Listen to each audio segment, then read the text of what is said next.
And then we have these deadlines coming up in the 2030s, like 2034, 2036, where analysts project that Social Security and Medicare trust funds are going to become insolvent and they won't be able to pay out full benefits, and you'll face immediate benefit cuts and kind of automatic benefit cuts that would be really painful to America's seniors. And there's really no plan in place by either candidate to fix that. And both of their plans actually would add to the deficit, according to nonpartisan analysts. Welcome to Reporter's Notebook, where we talk to the Washington Examiner's top journalists about the stories breaking on their beats.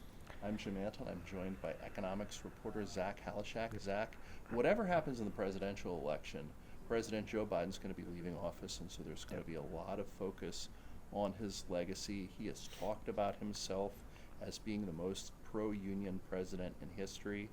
You've written a story looking at that claim. What can we talk about his legacy with organized labor?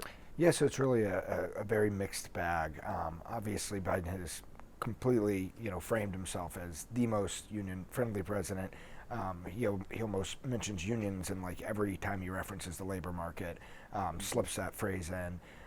But when you look at the higher level data on everything, despite his rhetoric, unionization rates have actually fallen, continuing a longer term trend of, especially in the private sector, union membership as a share of employees falling for decades now, since really, I think it was something like, almost triple in the 80s what it is now for private sector unions. And so, I talked to some scholars and some experts in this and kind of got their take. And one of the big reasons you're seeing this shift that has continued under Biden is less because of policies at the national level, but more so because of bigger structural changes in the workforce. The jobs that typically have had the most unions, manufacturing jobs and factory jobs have kind of declined over the decades and that sort of thing. But we've also looked at other aspects of Biden's record on unions, and one thing that he really has done is strengthen the labor board. So he's appointed, the way the NLRB works, the National Labor Relations Board, is presidents get to appoint new board members as their seats come up.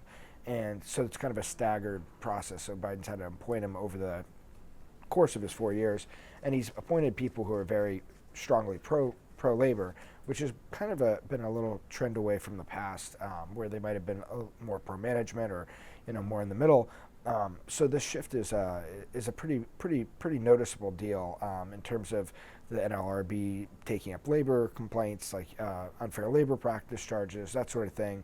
And then Biden's also appointed a general counsel who kind of guides the NLRB and the structure and what they take up, and that's also been a very pro-labor position. So he's been able to really remake it in terms of make the board more liberal or more pro-labor.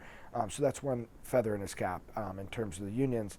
But another interesting trend we've seen is that despite Biden touting himself as the most pro-labor president, you're seeing a shift away from union members away from supporting him and into supporting Trump.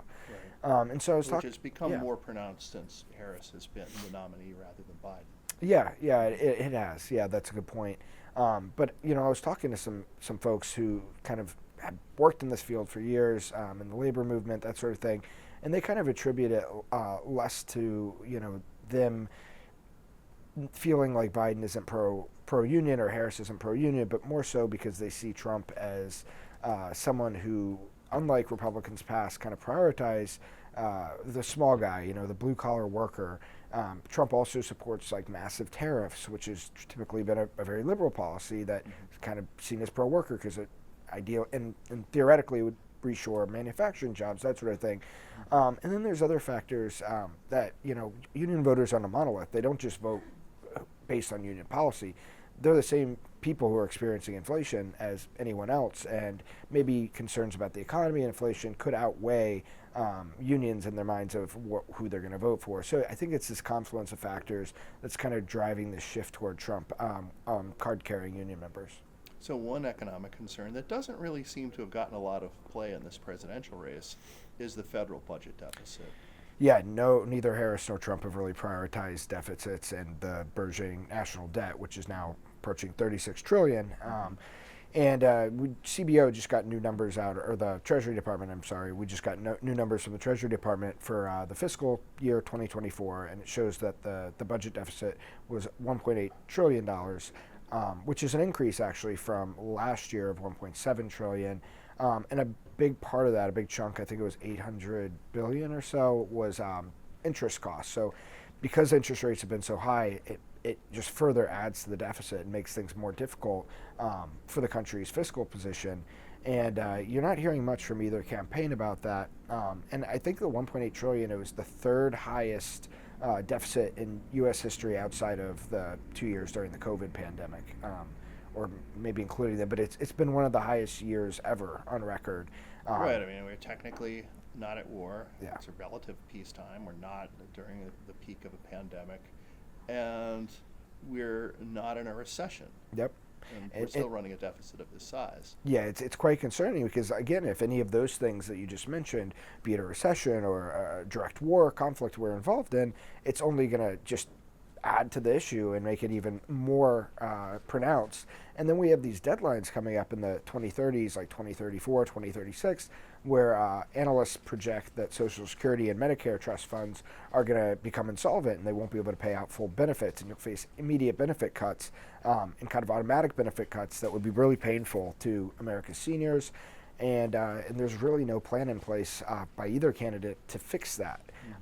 And both of their plans actually would add to the deficit, according to nonpartisan analysts. So it's a big question mark, and I think that when Congress comes in and we elect the next president, it's going to be something that they need to be asked, and they need to really have their feet held to the fire, because the longer we wait, the more difficult the situation is going to get. Finally, what's the recent trend with new home sales? Existing home sales, actually, new home sales just popped a little bit, but existing home sales just fell to their lowest level since 2010, which is obviously not good news. It shows the housing market has not regained that steam that it had during the pandemic when interest rates are very low. But, economists are kind of hoping that eventually the housing market's going to pop back, because inventory, which is how many homes are out there, are rising, and a big part of the housing issue is supply. And so when inventory increases, it puts positive pressure in terms of increasing sales. But mortgage rates are still pretty high. They've fallen in recent months after the Fed announced that it was going to cut interest rates, and ultimately did cut interest rates by 0.5 percentage point. But I think mortgage rates are going to have to fall even further over the next year or two before we're going to start to see the housing market start to rebound and kind of recover. But again, it all comes back to it's an election year, so you see the Trump campaign talking about the housing market, and Biden and Harris, kind of wrecking it, and then you're going to see, just talk about that tied into overall inflation and other issues with the economy. But yeah, it's an interesting situation it finds itself in right now. The presidential race is a real home wrecker. Thank you, Zach. It is a home wrecker. Yep. You can read Zach and the rest of our policy team's coverage at washingtonexaminer.com.